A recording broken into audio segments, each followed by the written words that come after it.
Okay. Now, the subject of this talk is the mind. See, the mind is a real enigma. Nobody really understands what it is. There's incredible confusion about the mind.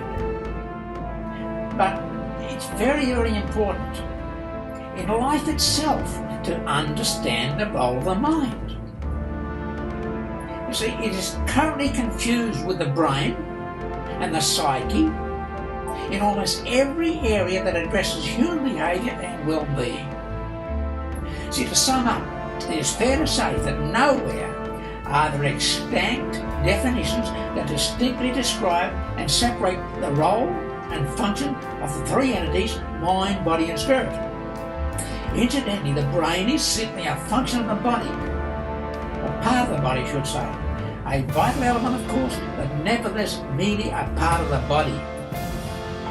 See, I recently realised that the mind, and I quote, is the interface between the being and the material universe in which we play the game of life.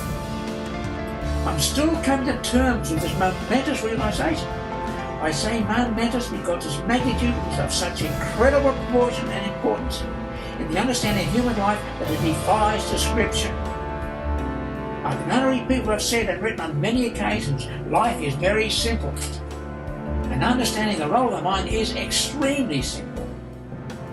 Yes, well, absolutely, because as you say, people are mixing the mind and the brain up, and I totally agree. I've never seen any good definitions of those different parts that you talked about. It's made me think about it. Thank you. Yeah, they're always confused, you see. Mm-hmm. Anyhow, you see, what I want to do is do a little exercise. When I give a person a session, a complete stranger, I've got to give them an education to start off the procedure.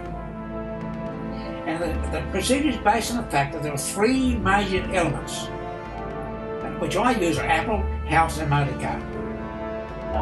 Now, incidentally, I selected them at random because of their commonplace existence and simplicity. But voicing the name of any other object in a like manner will produce the same result. Now, here is how it will go in a session, and how we start. Now, close your eyes, please. Okay. Good. Apple.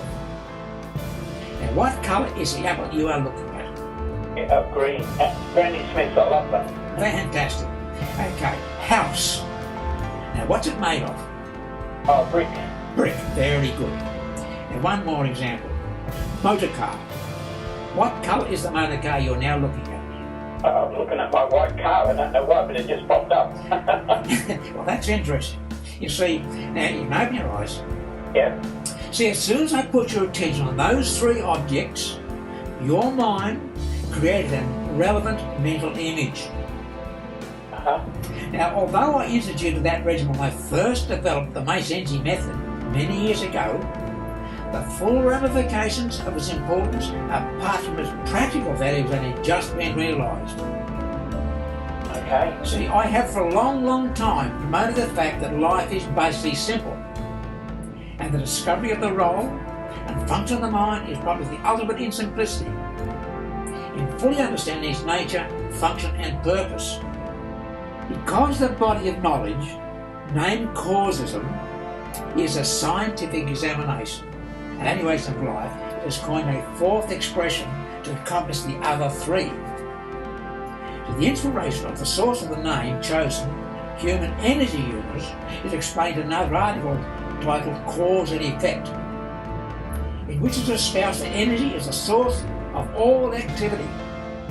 Henceforth, in this reading, for simplicity and brevity's sake, I use the noun word being instead of the other items. That makes sense to you? Yes, exactly. Good.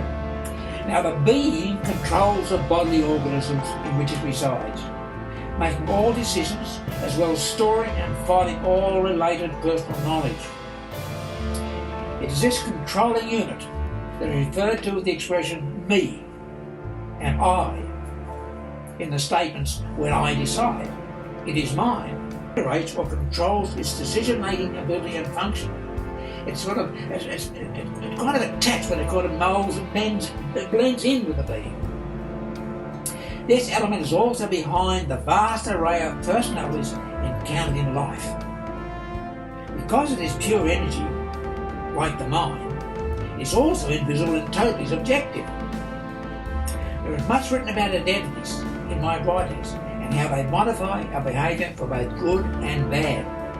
But basically, they are unknowingly acquired units of energy attached to each of us. The varieties that cause non-optimal, non-survival aspects of life, including non-optimal decisions, are called negative identities. The Mace energy method, which eliminates these identities, is an aptly coined a mission statement, which is to assist people to be in control of their lives and live their own dreams. To return to the main theme, the expression, "she is a very brainy person," exemplifies the misunderstanding concerning the identity of the controlling unit of all our lives.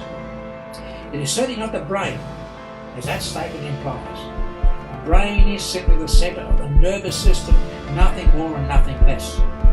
It is no more important than the heart or the liver, for instance, but is given exaggerated and false importance with a saying such as, "she is a brainy person." To sum up, the mind is the interface between the being and the material universe in which we humans live and operate in the game of life. The spirit, which assumes considerable religious significance, is a word for us, or as explained above, the I and the me. The body is a vehicle or tool we use in playing the game of life. To conclude, I certainly believe that the realisation concerning the true nature and the function of the mind is the final piece in solving the jigsaw puzzle of life. Okay, now, how did you feel about that? Yeah, no, I enjoyed it very much, but would you further explain the subjective and objective feature of the mind, please? Okay. The thing is, all I mean is this, that you cannot see my mind, and I cannot see your mind. That's true. They're both subjective for each of us. See, no one else can see someone else's mind. And that's what I mean about the mind is totally subjective. It's for you and you only, or me and me only. Very good. So, I mean, how does, you understand it now? Yep.